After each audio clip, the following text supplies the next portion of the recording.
Muy buenas tardes, chicos de segundo de secundaria.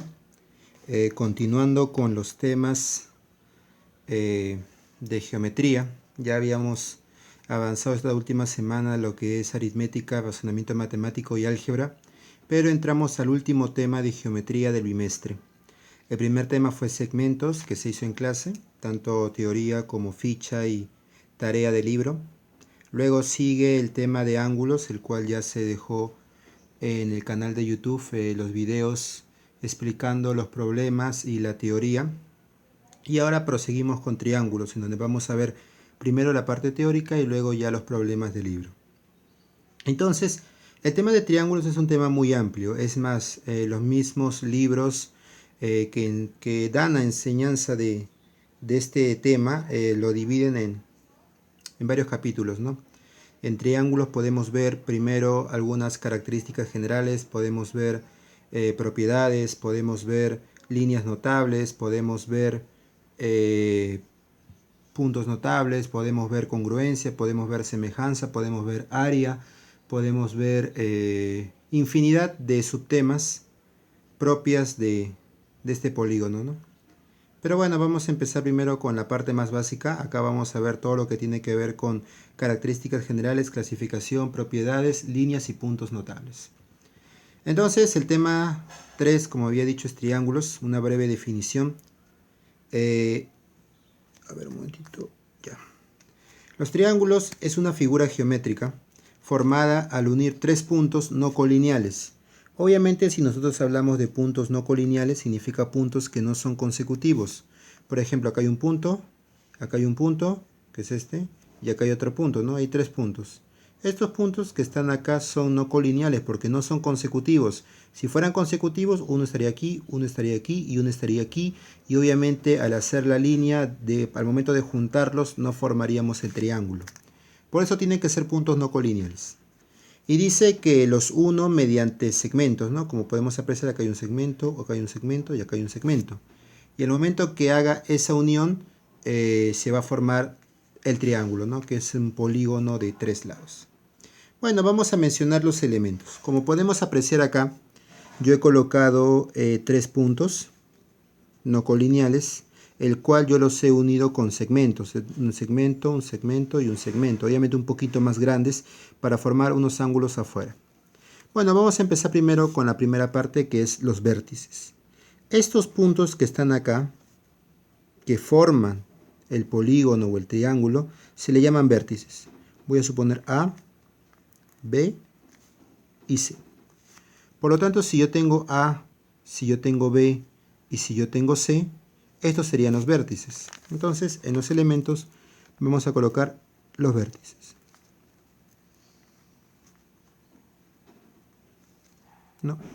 Que serían A, B y C. Ahora, cuando nosotros ya tenemos los vértices, que es A, B y C, ahora siguen los lados. Este segmento que está acá es el lado AB. Este segmento que está acá es el lado BC. Y este segmento que está acá es el lado AC. Entonces, esto es AB, BC y AC. Luego siguen los lados, que sería AB, BC y AC, ¿no? Son tres lados en este triángulo. Luego de esos lados podemos ver ángulos. Obviamente, como acá yo he formado un vértice, acá habría un ángulo, acá habría otro ángulo y acá habría otro ángulo. Son ángulos que están adentro del triángulo. Por eso se le va a llamar ángulos internos. Existen ángulos internos, ¿no? Que sería el ángulo A, el ángulo B y el ángulo C. Y también hay ángulos externos. Ángulos externos. A ver, en ángulos externos Si nosotros tenemos, por ejemplo, este ángulo interno, si nosotros prolongamos este segmento, se va a formar acá un pequeño ángulo. Este ángulo es el ángulo externo de A. Voy a suponer que esto se llame X. Igual, en el caso de este ángulo interno C, voy a prolongar el segmento y se va a formar acá otro ángulo. Este es el ángulo externo. Voy a ponerle Y o Y. Y acá se va a formar el otro ángulo y este ángulo va a ser Z, ¿no? Por lo tanto, yo ya tengo el ángulo externo X, el ángulo externo Y y el ángulo externo Z. Entonces, los ángulos externos serían X, Y o Y y Z. Ahora, si ustedes quieren colocarles nombres, mayormente los ángulos internos acá en geometría, nosotros los profesores le colocamos letras griegas. Mayormente es alfa, beta, teta. Aunque también puede ser phi, epsilon u otro valor. Entonces acá tenemos tres ángulos muy conocidos que es alfa, beta y teta. Ahora, cuando nosotros tenemos los lados, tú puedes colocarle la letra que tú quieras. Pero en nosotros los matemáticos o los que hacemos los problemas también de matemática o cualquier persona, ¿no? que quiera resolver esos tipos de problemas, se recomienda que cuando tú tengas un ángulo, el lado opuesto tenga esa misma letra. Por ejemplo, acá yo tengo el ángulo A, por lo tanto yo voy a decir que este es el lado A. Yo tengo acá el ángulo C, por lo tanto yo voy a decir que este es el lado C. Y acá yo tengo el ángulo, el vértice B, ¿no? Este es el ángulo A o el vértice A, el vértice C y este es el vértice B, ¿no? Que sería acá el lado B.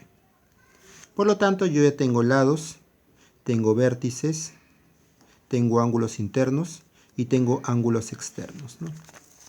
Asimismo a eso, hay otras características que hay que tener en cuenta, que es perímetro y área. El área no lo vamos a tocar hoy día, porque obviamente sería también muy amplio hablar de áreas, porque un triángulo se puede resolver de varias maneras si tú quieres hallar el área, pero vamos a enfocarnos en el perímetro. El perímetro, como ustedes habrán escuchado en primaria y en primero de secundaria, el perímetro es la suma de los lados.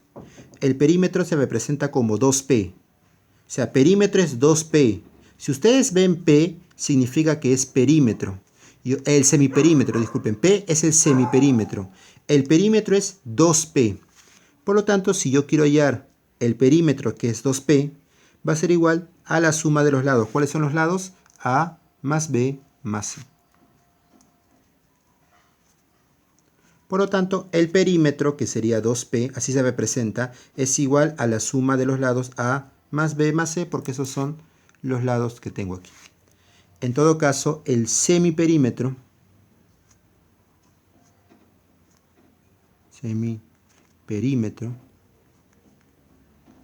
es equivalente a P y su valor es el perímetro, pero entre 2. A más B más C, pero todo entre 2. ¿No? Por lo tanto, como podemos apreciar aquí, acá tengo algunas características básicas, ¿no? Bueno. Ahora, vamos a clasificar el triángulo. El triángulo se puede clasificar de dos maneras, según sus ángulos y según sus lados. Voy a comenzar según sus ángulos. Según sus ángulos hay tres tipos. El primero, acutángulo. ¿Qué significa acutángulo? Su mismo nombre le está diciendo acutángulo, viene de agudo. Los tres ángulos internos son agudos. Mayormente se representa de esta manera un triángulo de este tipo, en donde estos tres ángulos tienen que ser agudos. Voy a suponer alfa, beta y phi, y yo diría que alfa, beta y phi son agudos. Son ángulos agudos. Ángulos agudos. Si yo digo que son ángulos agudos, este es un triángulo acutángulo.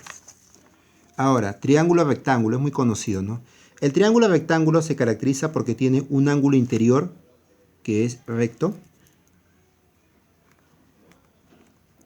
¿Qué significa recto? Significa que mide 90 grados, como podemos apreciar aquí. Siempre que hay un cuadradito se supone que es 90 grados. Y los otros dos son agudos. Bueno, entonces voy a suponer el triángulo ABC. Si yo digo este triángulo ABC, yo tendría que decir que este triángulo está recto en B. ¿Por qué está recto en B? Se dice recto en B porque el ángulo de 90 grados está en B. Por eso se dice recto en B. En B está el ángulo de 90 grados. Ahora, en un triángulo rectángulo, en un triángulo de 90 grados, nosotros podemos decir que esto se le va a llamar cateto. El que se acompaña acá también va a ser cateto. Por lo tanto, un triángulo rectángulo tiene dos catetos. Cateto 1, cateto 2. Y el que está al frente del ángulo de 90 grados, el que está al frente, se le llama hipotenusa. Y acá nace el famoso teorema de Pitágoras, pero eso ya lo veremos otro día. Ahora, triángulo obtusángulo. Un triángulo obtusángulo es aquel ángulo interior, no, es aquel triángulo que tiene un ángulo interior de obtuso. Para que sea obtusángulo, obviamente viene de la palabra obtuso. Significa que es un triángulo que tiene que tener un ángulo obtuso. Y los otros dos tienen que ser agudos. Significa, por ejemplo, acá habíamos dicho en el rectángulo que un ángulo interior es 90, que sería este. Y los otros dos agudos. Significa que alfa, o sea, el ángulo A, mejor dicho, y el ángulo C tienen que ser agudos. Acá igual. Acá yo podría decir triángulo A, B, C. Y yo diría que B es obtuso. Creo que está claro, ¿no? Obtuso porque mide más de 90 grados y menos de 180. Y el ángulo A y el ángulo C tienen que ser agudos, ¿no? Bueno, seguimos. Según sus lados. Ya hemos visto por sus ángulos, ahora por sus lados. Según sus lados, un triángulo también se puede clasificar de tres maneras. La primera, triángulo equilátero. Tiene tres lados congruentes. Profesor, pero no son iguales. Claro, la palabra congruente significa que son iguales. Pero cuando hablamos de congruentes hablamos de medidas, tanto de medidas de ángulos como medidas de lados. En geometría y en trigonometría usamos bastante la palabra congruentes, pero congruentes significa igual, igual lado, igual ángulo. Pero la palabra correcta es usar congruentes. Yo a veces diré igual por la costumbre, pero la palabra esencial o que deberíamos decir siempre es congruente.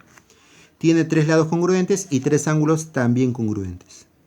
Profesor, si yo pongo tres ángulos iguales o tres lados iguales, ¿está mal? No es que esté mal. Está bien, pero la palabra correcta, o sea, si queremos hablar bien, debería decir congruentes. Y ahora, como tiene tres ángulos congruentes o tres ángulos iguales, esos ángulos tienen que medir 60 grados. Siempre que tú tengas un triángulo equilátero, esos ángulos tienen que medir 60. Por lo tanto, esto mide 60, esto mide 60 y esto mide 60. Y los tres lados tienen que ser iguales. Este lado tiene que ser igual a este lado, tiene que ser igual a este lado. Si yo pongo una marca, aquellos lados que tengan la misma marca son iguales. Y en los ángulos es parecido. Bueno, en fin. Triángulo isósceles. Un triángulo isósceles tiene dos lados congruentes.